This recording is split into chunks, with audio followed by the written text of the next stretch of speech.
iro kamonyo wenye mara kaka watimi pile kod pile kata bende week ka week ma injili chendo ni endi mar injili kalo kama bende kauno ni endi wado goyo mpaka kuom weche go ikima jadolo kata pastor wangu nongiso ka enta ngomo ikonwa odiochieng' ni endi ma kawuono kapok wachako to we mondo bende olamno Nyasaye. Wale iro kamano Nyasaye nikech muno ni ng'eny molo piny jatelo mane momiyo piny nitie Jehova maduong' pod irite kod muno ni mathoth duong' mondo dong' ni jawinjo Jehova maduong' owinjo sane iro kamano nikech isemiwinjo duong' mondo dong' ni en Yesu Kristo duong' jawar. Amen. Udasembo di Nyasaye udasembo ero kamano ahinya chindo ni endi mar injili kalo ok ang'eyo ni chieng' makawuono ni endi tiko nang'o bende uraloso goganda kata gi jowinjo mag odiochieng' ni. Kawuono ne wadwa wuoyo kuom era to en era ma ng'ato bedo godo nikech nitiere gimonuang'o kuome. Era ma ng'ato bedo godo nikech nitiere gimo ogombo noyud kuom erano. Nitiere gimodwaro ni mondo onwang' kuom era. Nyiso ni sama an gi era gi ng'ato nitie gima nayud kuome. Yes. Koro mano era mondo losoe. Mano era mondo koro nyisa ni to maendi en era mane? En era mar Kristo koso era miwuoye ni endi en era mar piny? Ma era mar piny ma ji nigodo kuom Nyasaye. Nikech oganda mang'eny ohero Nyasaye nikech nitiere gima ginwang'o kuom Nyasaye. Ma kapo ni gino ginyalo nwang'o kamano kuom Nyasaye to kawuono ema giweyo Nyasaye. Kendo oweyawa kabisa kendo kiayi. Kendo anyalo miyi kata mana gi ranyisi moro. Chalo kagima inwang'o nyako moro to oheri nikech pesa mimiye kata oheri nikech gari ma in godo. Kamano. Ong'e ni ng'ane ni kod pesa mano momiyo biro iri kata ong'isi era. Iwinjo.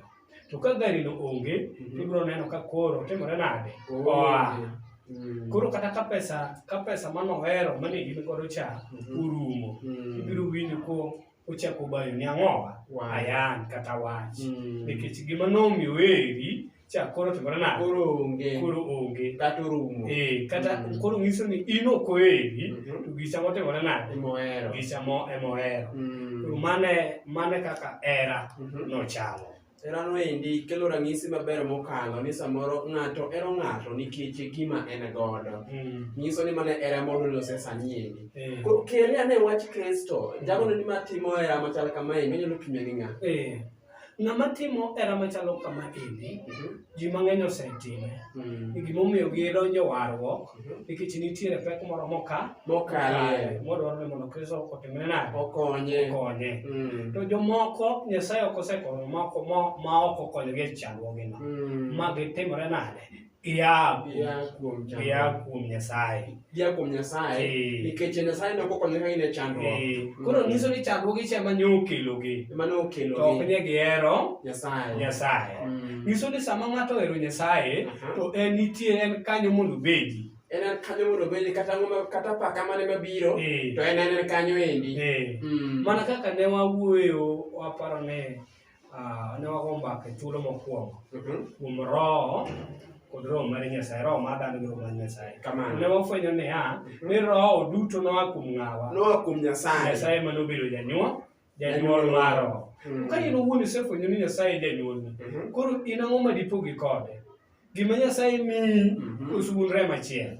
Wan kode dichiel, onge gima nyalo poga kode. Nyasaye ofwenyo ni an roho mar Nyasaye. To kifwenyo ni en roho mar Nyasaye, ang'o momiyo ibedo kod hera gi Nyasaye nikech nitiere giminoa? Mano endi samoro ni kela nikech pod adakie ringruok. Na jogo eke pod odakie ringruok, ok gidakie kuom roho. Ema samoro nyalo wacho ni pod gin kanyo gi gombo mar gimoro ma samoro nyalo puodho e grup Nyasaye kanyo endi. Koro mano momiyo Nyasaye kwano oganda go ka joricho. Jogo eki man gi hera magiparo ni samoro gibiro yudo gimoro bang' bedo gi Nyasaye, ikwanogi ka joricho. Ang'o mikwanogi ka joricho? Gimomiyo ikwanogi ka joricho, kata mana in kapenji penjo moro, ni paro ni ka dhako eri nikech pesa ma in godo, bi ere. Dhako hera nikech pesa ma an godo. Anto nyalo here lakini en samoro hera nikech pesa ma an godo. Oheri alte fwenyo mano pesa udhi urumo. Adhi fwenyo oringo weyi. Mano nyiso ni adhi fwenyo ni ok ohera kendo samoro tungni nyalo bedo e kinda kode. Dongo already tungni koso mar pesa osekelo tungni. Kamano. E kaka joma ng'eny tungni gi Nyasaye nikech ang'o? Gimomiyo gihero Nyasaye no ka onge to gipogore. Ka gima gihero kuom Nyasaye onge. To pogruok osebedo. Kendo kopogruok kinde gi Nyasaye. Ka ok opar ni Nyasaye nohero piny, omiyo nooro wuode. Achiel ma Miderma mondo ng'amoyie kuome kik lal, to nwang' ngima mosiko manyaka chieng'.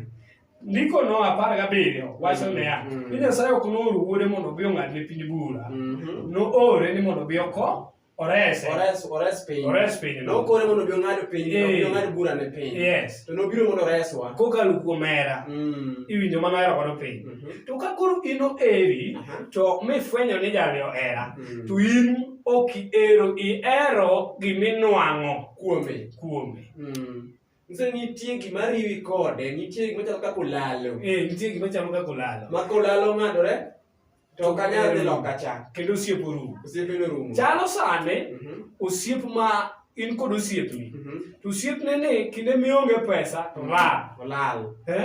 Kendo katigone masimbi to ok omako. Ok onyal mako. To kowinjo ne wuod ng'ane onwang'o milion moro 2, to oduogo. Wuod ma ilalna. Ilalna e. Opaki gi nyinge moro. Opaki gi nyinge moro. Nikech ong'eyo gimoro man kuomi. Nikech ong'eyo gima ni kuomi cha, ema odwaro, in to ok odich kodi. In ok odich kodi. Ng'eni ng'ano chalo janek. Ng'ano nyalo negi mondo nwang' gino nikech in ok odich ga kodi. Odich ga gima in godo. Gima an godo. Gima ni kuma Jwang' Junior. Ema odwaro. To an owuon in to kodwaro. Achalo daraja. In ichalo daraja. Gicha chamo dwaro lakini in. En mana ni koro chune ka depo nonyalo kale gino, onyalo kalo gi gino direct. Ma ok olu kuomi. Dok ka ok gino. Dok odich koda. Dok odich kodi. Mane piny masani. Mane piny masani gima gitimo ne Nyasaye. Ka depo ni ginyalo kala gi gino ma ok ginwang'o gi, ginyalo nwang'o gigo. Kau gikalo kuom Nyasaye. Koro gidhi Nyasaye. Kata gima de gidhi Nyasaye. Nyasaye o Nyasaye iwinj lamona akoso mogo modhiambo. Akoso gima dacham. To koseyudo wiwi chalo ng'ama timo ohala gi Nyasaye. Kose nwang'o miye. Bende wachini rumo modhe na ngimane ma kawaida. Kendo mago miwinjo ka giko ko Yesu wacho ne gine ya. Ni gine joma wuondore. Gindi wuondore. Iluonge ni hypocrites. To en ang'o gini ma bende jogi eki kata piny masani endi inyalo neno ni adieri ng'ani endi to owacho noware to nitie gima otere Nyasaye ema odhi dwaro to ka dipo onyalo yudo to onyalo kiro nguo wach Nyasaye. Koro ibiro fwenyo gi diriyo. Konwang'o inuang'o ka obiro dar. Ok awach nodare olemo, odaro wegi mane ni e chunye. Nyalo bedo niya, nodhi e kanisa lakini chunye nosedaro la Nyasaye nikech oseyudo gima nodwaro. Onyalo biro olemo, nikech mana od lemo bende en kama tinde idhiye ma eno ka ji ok owar chunygi, lakini gidhi kanyo ka gitero dendgi ni kik oboye kao. Kik oboye kao. Kik obed kanyo ni samoro en gi paro mang'eny machando wiye. Odhi one orom gi jowetene ni mondo mane kane ni samoro chopi odira.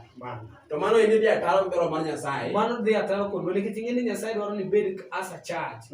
A church, kanisa, mondo ibed kaka kanisa. Kanisa ok en ot. Kanisa en dhano wuon. Kanisa en dhano. Mana kaka chieng' cha ne wanono kuom giluongo ni kanisa. To ne wafwenyo ni kanisa en kanyakla. Kanyakla mar kanisa. Koro kanisa to en ng'at achiel. Kanyakla mar kanisa koro oganda mag jigo.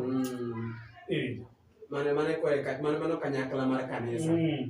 Kanyakla. Nyiso ni kanyakla mar kanisa. Kanan kanisa. In kanisa. Ero kamano ahinya kawuono ni imbi wang'o kanyo endi weche go eki mag hera ma bende wagundore ni Nyasaye ni waro Nyasaye to bende samoro ok wang'is malong'o ni wahere. Kwaseyudo gima wadwaro to wagoyo kanyo endi kendo waloko ng'ewa. Mano endi e gima bende wayang'o kawuono hera mar Nyasaye. To en hera ma bende wan gi gino nodhi yudo gimoro.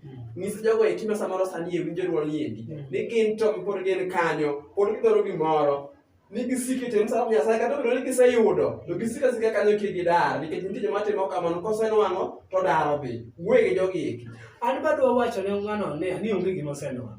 Kata po mana ni en ogero mashonet kata oringo kata gi mag V8 kata po mana oringo mana gi V8 mar Range Rover kata obedo mana oringo gi V8 mar Mercedes kata obedo mana oringo gi V8 mar Rolls Royce mano ok lit kata oringo mana oringo gang'o gi V8 mar ang'o mar Bentley mano onge gima osenwang'o di karachiel nikech gima nokelo wuowi mondo mi oduoko kuom wuoro pok wachope.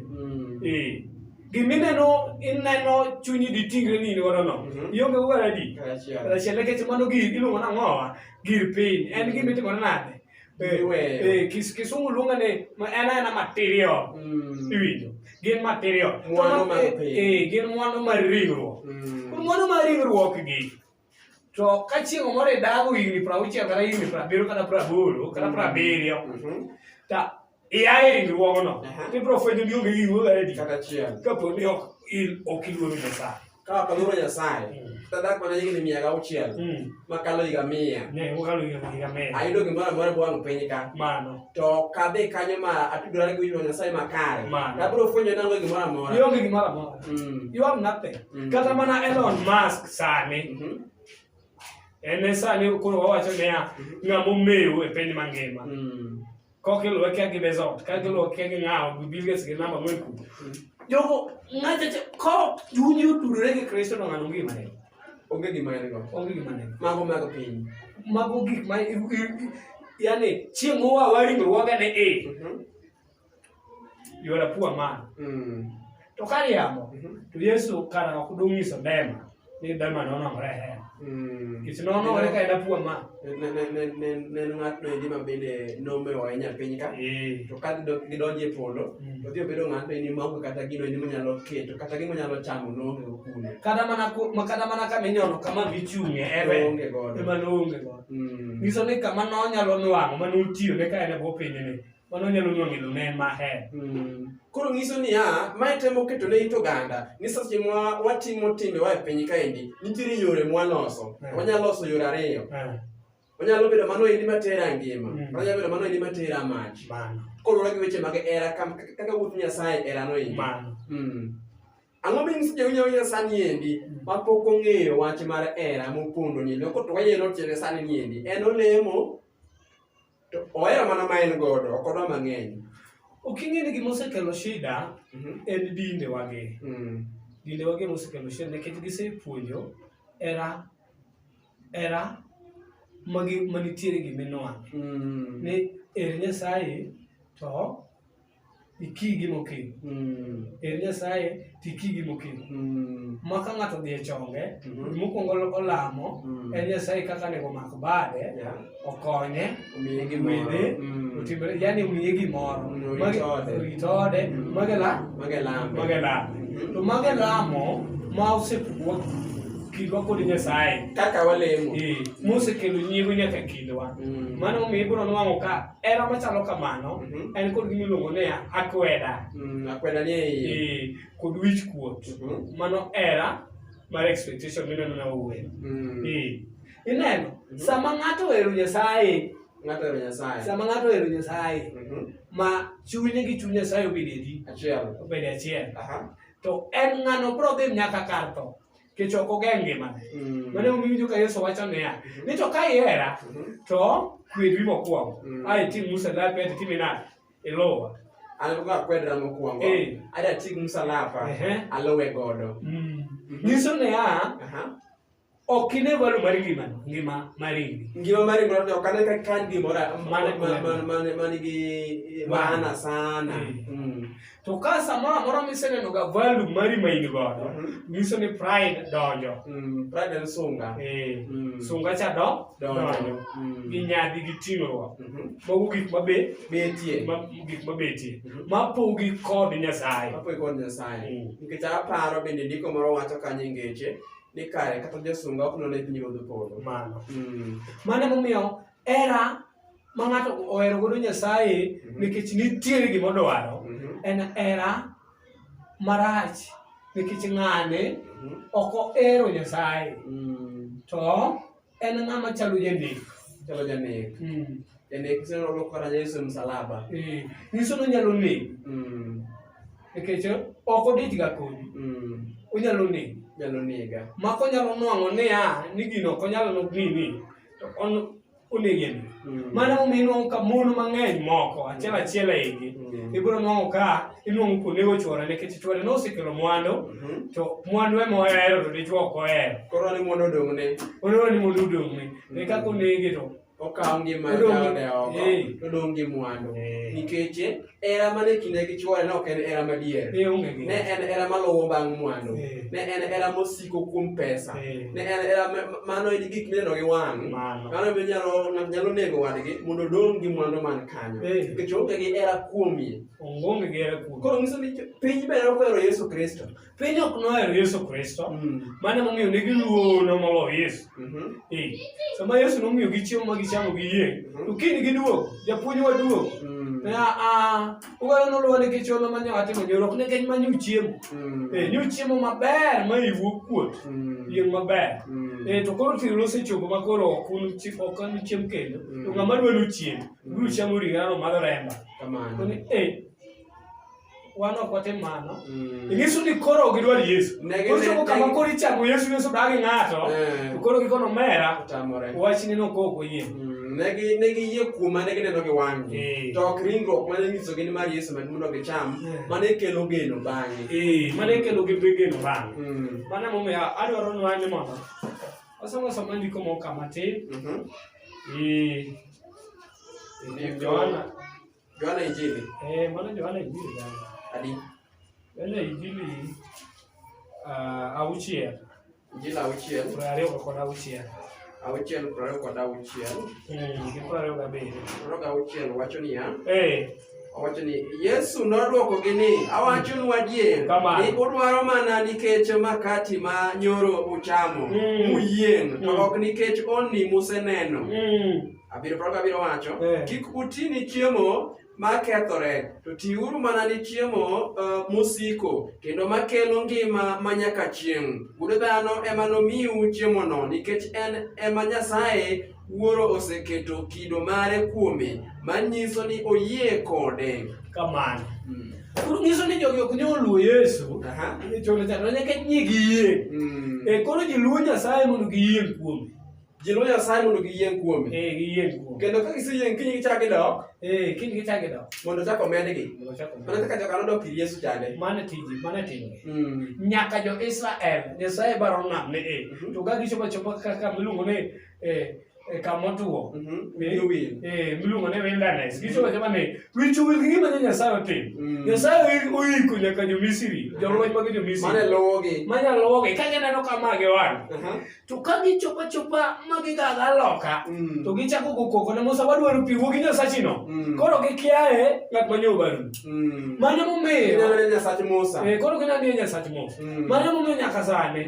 Sama Nyasaye nina linga ma kosetimone ni kiny koduogo kia Nyasaye no ma ng'ano nyalo dhi nyaka kajuo.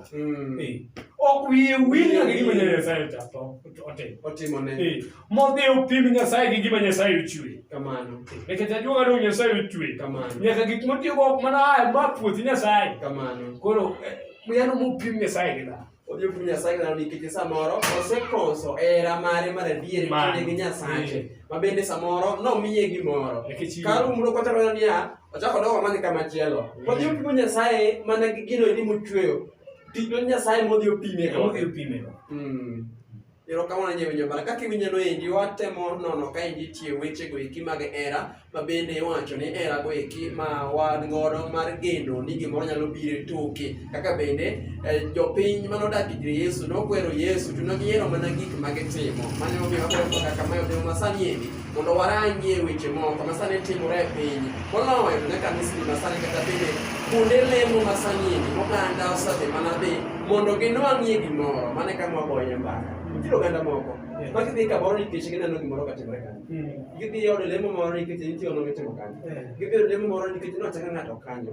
Gidhi od lemo moro nikech nolemne ng'ato bedo gi mwandu. Iwacho negi nang'o? ineno era mar bedo kod mwandu mar piny. Mana kaka Yesu wacho niya, ni un oganda ma undnie modwaro. Undnie ma gitimore nade? Gidwaro. Yesu wacho negi wach moro. Ma we ane wang'i anego. Ane wang'i anego. Yesu wuoyo kodgi. Yesu wuoyo kodgi. Ndiko? Yesu wacho kodgi. Mariko. Mariko adi? Mariko 11. Mariko 11 wang'e. Mariko 8:11. 8:11 wacho niya. Gima wacho ni jo-Farisayo okwayo Yesu mondo otimnegi hono. Jo-Farisayo moko nobiro ir Yesu mochako nindo owacho. Jo-Farisayo moko nobiro ir Yesu mochako mino kode wach. Ne gidwaro teme, omiyo ne giwachone mondo otimnegi hono moa e polo. Manyiso ni Nyasaye ni kode. Kamano. Ineno ka gidwaro ni mondo otimnegi nade? Otimnegi hono. Mane jok mapimo wi Nyasaye. Gipimo wi Yesu. Yesu ok ohero jok mosiko ga mana ni mi ono. Ichalo jo-Farisayo. Bedo ni kod era mar adier. Era mar adier ma iwinjo ka chunyi gi chuny Nyasaye obede adi? Achiel. Miwacho niya, iwinjo ka Paulo wacho wach moro e Jorumi. Ni to ka ngima, to ngima nikech ang'o? Nikech Ruoth. To ka tho ba tho nikech Ruoth. To ka ngima kata ka tho bende an mar Ruoth. To ji dwaro ni mondo defend ngimagi mondo gibed mangima. Yesu wacho niya, ni ng'ama rito ngimane nolale, to ng'ama owito ngimane nikech an, to ngimane noresi. Ni ng'ama orito ngimane nikech Yesu Kristo, ngimane noresi. Ng'ama orito ngimane. Ngimane nolale. To ng'ama owito ngimane nikech an. Ng'ama owito ngimane nikech Yesu Kristo noresi. Ng'ama orito ngimane en owuon. Ngimane nolal. Ting'e ni sani gima ji timo niya, gidwaro ni girit ngimagi. Warit ngimawa. Girit ngima. Wachiem maber. Chiem maber. Wanind maber. Nind maber. Wadhi wuoth maber. Gimoro amora. Wawuoth maber. Kamano. Warwakre makare. Mano rito ngimawa. Rito ngima. To jagono mowe ngimane. Owito ngimane nikech Kristo ka ok one ber mar piny. Ok ni Kristo en ngimane duto. En duto kuom duto ne ngimane. En kuom duto. To ng'ama dwaro ni mondo yani ogeng' ngimane mondo ngimane obed maber. Bedo maber e piny. Kendo ngimane berne. En Yesu Kristo. Onge loch polo. Erokamano ahinya. Omano twak ka ne jawinjo mara mana kaka iwinjo windi, mano endi nyathi Nyasaye wuod Asembo kata bende Brother Okech otemo leronwa kaendi kaka bende rombe ni wadak kanyo endi gi erano ni mar Kristo, era maonge kipimo, erano endi ma bende ok rombe ni wabedo gi gombo mar bedo gi gimoro bang' koseruoth Nyasaye, mana kaka joka kane nohero Yesu to ne ok giyie. Ne giyie mana kuom gik ma Yesu timo, to ne ok giyie kuom Yesu owuon. Mane era mwalosi demoni masani endi. Kapok watieko nikech sabe mayo wawang'o. Gin ang'o gini mane nyis jogo eki ma sani osewinjo wach ni endi makalo maber, to gin pod gin gi gombo, pod chunygi hawo mondo giyud mag pinyni endi. Pod chunygi hawo mondo giyud ute mabeyo, pod chunygi hawo mondo giyud kuonde dak maber, pod chunygi hawo mondo giwuoth e lewni maber. En ang'o minyalo nyisogi? Obedo ni wuoth e lewni maber samoro ok rach, dak ute maber samoro ok rach. En connection mane kind gi Nyasaye mondo giketi. Kata ekoro mondo gidak Nyasaye ka gino ka gima chal kamano. Mana kaka iwacho niya, ni bedo gi gigo duto ok timore nade ok richo. Kendo en gima ber mondo ibed godo. To ere kaka gigo kawo chunyi?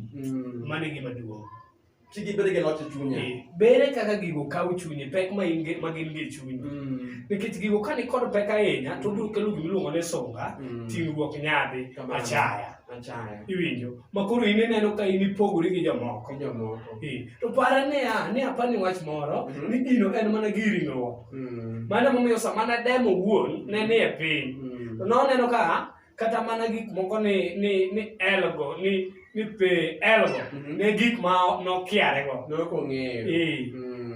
nokia ni musikono nitiere mago bende kata kane yalo nokoni mago mana weche yalo because gik matimore nade magitin oneno gigo gik matimore nade gik maketho sa Lazaro ema biro kama nwang'o ng'injo moro to be chamo dok nindo kamano kaka ne ndiko kone ang'o ng'awa Lazaro kuongo tho to jomoko luwe kara nyiso niya ni ng'ato kata chiemo mana maber mogeng' ngimane to nyaka chieng' moro nyaka otimre nade nyaka otho nyiso ni nyaka chieng' moro idhi kama property mar Nyasaye machielo kete nyaka en mar Nyasaye koro el mar Nyasaye evende mar Nyasaye koro nyiso ni gimitimo maber momiyo idhi gimitimo marach momiyo idhi ang'owa to gimitimo maber momiyo idhi ang'owa koro mano gimatimo koro nyiso ni gino kik kawi chunyi ahinya mine ka in ng'at mopogore gi ji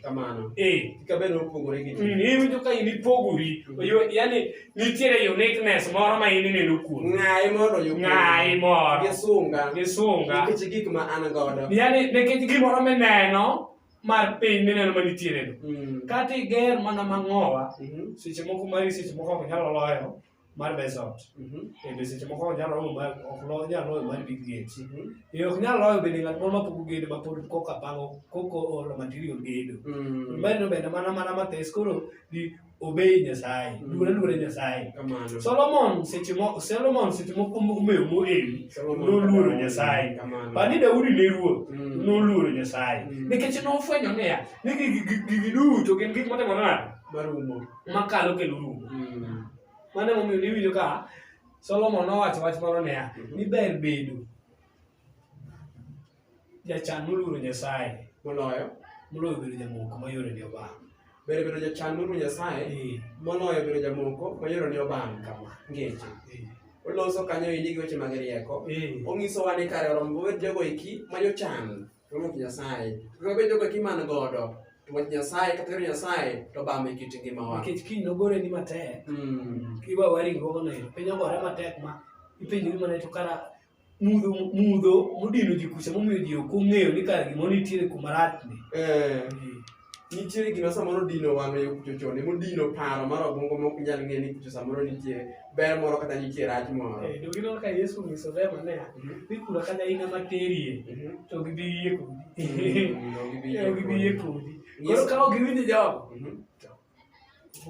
aparo ni ong'iso kata Abraham ni dog ng'isna kata wetena gi nyaminena mapogo wach Nyasaye mondo giwinji awinja kata gior Musa gino bi ong'isgi kata oro malaik mag polo bi okwergi to ng'iso ni ka ok inyalo winjo joote man pinygo ka ok inyalo winjowa ka ok inyalo winjo joma yalogo to kare kata malaika mabito ok gibi winjo pero kamano Nyasaye aneno ka bende sa koro to mayo wang'wa kaendi ageno ni bende tio puonj ma kawuono ni jogo kod okang' machielo e kit ngimani kendo bende amini mondo wach ne ji winjo wach mogik kapok waloro chenro ma kawuono adwa nyisogi ni Nyasaye ogwedhgi tang' kapod in ringruok nikech thuolo miweyo ringruogno ni to gi hera ma seche moko in godo gi hera mar dwaro gimoro kuom Nyasaye ma ka ok inuom gimoro tiweyo Nyasaye no kiny niwe ringruogino to nifweny ka piny ogore matek makara digomb duoge to ok iniduogi niduogomb duoge pinyni to ok iniduogi inuom ka seche moko giminyalo nyisi en kaka ringruoge dok maniduogi